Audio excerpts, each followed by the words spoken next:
एक रहनिया देखी, एक रहनिया देखी, जीवा जाता जरी रे बुकवा बोलत नहीं खे, रे बुकवा बोलत नहीं खे।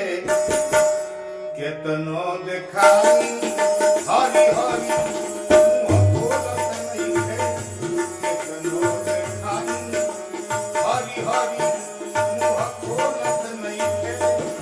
ये भक्तों, ये गीत मंजूर तूफान का लिखा हुआ है। एक और रहनिया देखी, जीवा जाता जरी रे बुकवा बोलत नहीं खे, केतनो देखाई हरी हरी मुंह खोलत नहीं खे।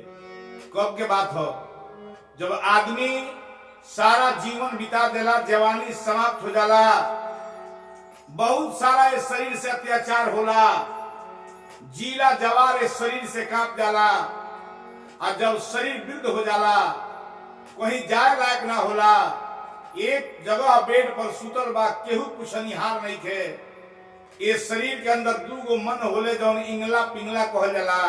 अब एगो मन से कहता, जैसे एगो सात्विक विचार होला आ एगो बेसात्विक विचार के लोग होला।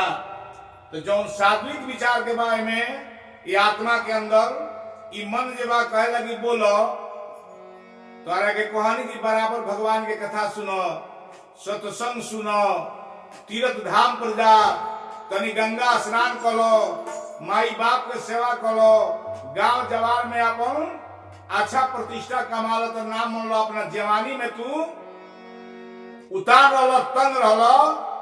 ऐसे आज देखे शरीर तुहार पड़ल बा, आ तुहारा संगे हमरो दशा हो रहल बा, यानी निमन को मनवा के दशा अब खराब के संग होता। आ कह रहल बा कि बारा जात रहो, हे बाजार में हो, बाजार में दारू कबाब खइलो, अब केहू पुछनिहार बा तोहार।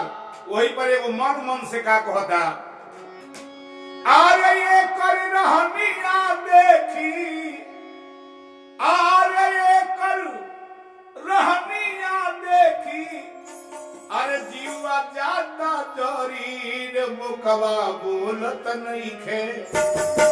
अब केतनो देखाई हरी हरी मुहावा खोलत नहीं खे, केतनो देखाई हरी हरी मुहावा खोलत नहीं खे। देखिए, जब आदमी लाचार पड़ जाला, ये शरीर का जब शक्ति थक जाता है, उस समय अपना कोई नहीं होता है। उस समय सिर्फ आपको याद होता है कि हे परमात्मा, हमने अपना ट्रेन छोड़ दिया, अपना समय छोड़ दिया, अब आप अपने शरण में हमको ले लीजिए। और एक दर पर बैठा है यह शरीर, याद पड़ता है सिकटा, बेतिया, मुजफ्फरपुर, पटना, पर आप जा नहीं सकते हैं। यह सारा सुख याद होता है कि हमने अपने जवानी में अमुक अमुक जगह जाकर के रंगदारी किया है, पर एक दिन तूने सत्संग नहीं किया, एक दिन भगवान का भजन नहीं किया। अब तो तेरा वही बाकी है कि प्रमोशन 84 लाख जोनी में हो जाएगा। आंख से आंसू सरासर गिरता है, पर कोई देखने वाला नहीं है। एक मन से कह रहा है, कैसे? बोकाई धोखा हमके देलसिए विधाता, बोकाई धोखा हमके।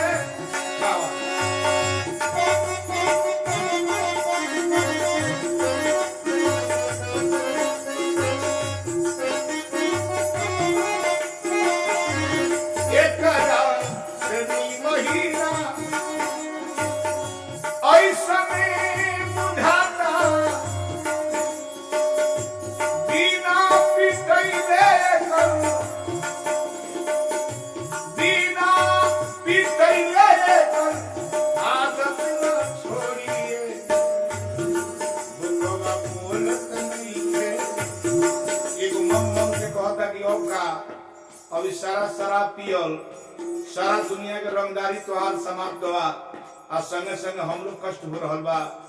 अब चलो तुहारा जब जमराज के घर में पहुंचब, आ जब उल्टा टांग के पिटब, वो हमारा जब 84 लाख जोनी में तुहार प्रमोशन हुई तो बुझाई ऐसे प्रिय मित्रों, गीत कोई खराब नहीं है, अपना सुनने और सोचने की तजुर्बा खराब हो जाती है। भगवान के भजन से जो लोग मुकर जाते हैं, माई बाप के सेवा से जो मुकर जाता है, गुरु के सेवा से जो मुकर जाता है, दान पुण्य से जो मुकर जाता है, आप देखते हैं कि अरबों खरबों रुपया कमा करके आदमी आज जिस दिन जाता है तो वही कपड़ा उनके लिए सौगात बन जाता है, जो 3.5 रुपया मीटर है, हर आदमी को वही मिलता है। इतना जानबूझ करके भी आदमी आज दान पुण्य नहीं कर रहा है, भगवान का भजन नहीं सुन रहा है, नया दुनिया में फंसा हुआ है। इसीलिए एक मन मन से क्या कह रहा है, बोकाई धोखा हमके देलस ये विधाता, एक कला से महीना ऐसा बुझाता, बिना पिटैले बिना पिटैले आदत न छोड़िए, बुकवा बोलत नहीं है, इतनो देखानी हरी हरी मुहावा खोलत नहीं है, इतनो देखानी हरी हरी मुहावा खोलत नहीं है। देखिए बहुत लोग फेसबुक पर हमारा प्रोग्राम देखता, बड़ी खुशी के बात बा।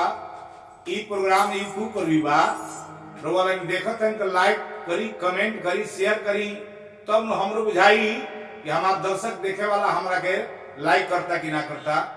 रोवा लगन भी भगवान के भजन थोड़ा सा समय निकाल के करी। संसार में केहू न कुछ लेके गई बा, न रौरा हम लेके जाए, एक के साथे यही पर विचार करी। यूट्यूब पर भी देखी, फेसबुक पर भी देखी। रे बोकवा बोलत नहीं थे, इतनो देखाई